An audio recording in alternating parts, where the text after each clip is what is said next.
Albert Einstein once said, everybody's a genius, but if you judge a fish by its ability to climb a tree, it will live its whole life believing that it is stupid.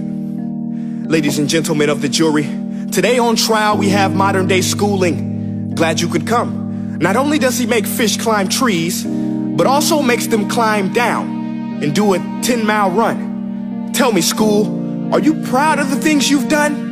Turning millions of people into robots, do you find that fun? Do you realize how many kids relate to that fish swimming upstream in class, never finding their gifts, thinking they are stupid, believing they are useless? Well, the time has come, no more excuses. I call school to the stand and accuse him of killing creativity, individuality, and being intellectually abusive. He's an ancient institution that has outlived his usage. So, Your Honor, this concludes my opening statement, and if I may present the evidence of my case, I will prove it. Proceed. Exhibit A. Here's a modern day phone. Recognize it? Here's a phone from 150 years ago. Big difference, right? Stay with me. Here's a car from today, and here's a car from 150 years ago. Big difference, right? Well, get this. Here's a classroom of today, and here's a class we used 150 years ago. Now, ain't that a shame? In literally more than a century, nothing has changed. Yet you claim to prepare students for the future? But with evidence like that, I must ask, do you prepare students for the future or the past?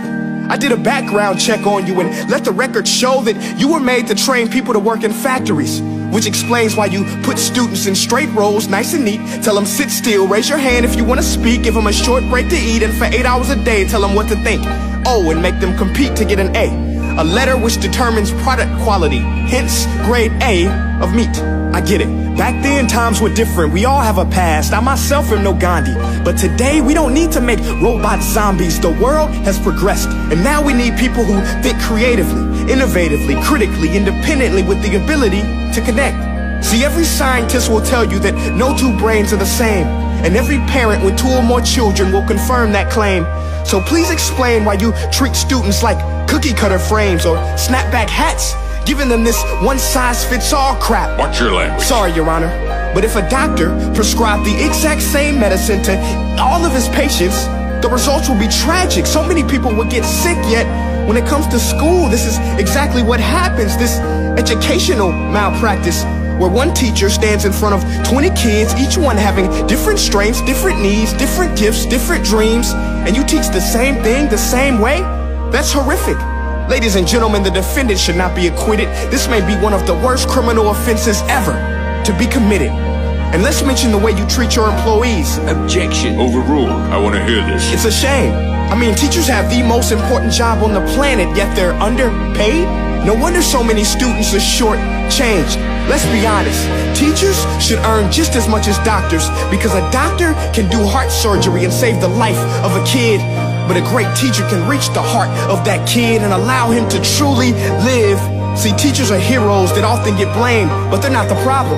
They work in a system without many options or rights. Curriculums are created by policymakers, most of which have never taught a day in their life. Just obsessed with standardized tests. They think bubbling in a multiple choice question will determine success. That's outlandish. In fact, these tests are too cruel to be used and should be abandoned, but don't take my word for it. Take Frederick J. Kelly, the man who invented standardized testing, who said, and I quote, "These tests are too cruel to be used and should be abandoned." Ladies and gentlemen of the jury, if we continue down this road, the results will be lethal. I don't have much faith in school, but I do have faith in people. And if we can customize healthcare, cars, and Facebook pages, then it is our duty to do the same for education, to upgrade it, change it, do away with school spirit, because that's useless. Unless we're working to bring the spirit out of each and every student, that should be our task. No more Common Core. Instead, let's reach the core of every heart in every class. Sure, math is important, but no more than art or dance. Let's give every gift an equal chance. I know this sounds like a dream, but countries like Finland are doing impressive things. They have shorter school days, teachers make a decent wage, homework is non-existent, and they focus on collaboration instead of competition. But here's the kicker, boys and girls. Their educational system outperforms every other country in the world. Other places like Singapore are succeeding rapidly. Schools like Montessori, programs like Khan Academy. There is no single solution, but let's get moving. Because while students may be 20% of our population, they are 100% of our future. So let's attend to their dreams, and there's no telling what we can achieve. This is a world in which I believe, a world where fish are no longer forced to climb trees. I'll rest my case.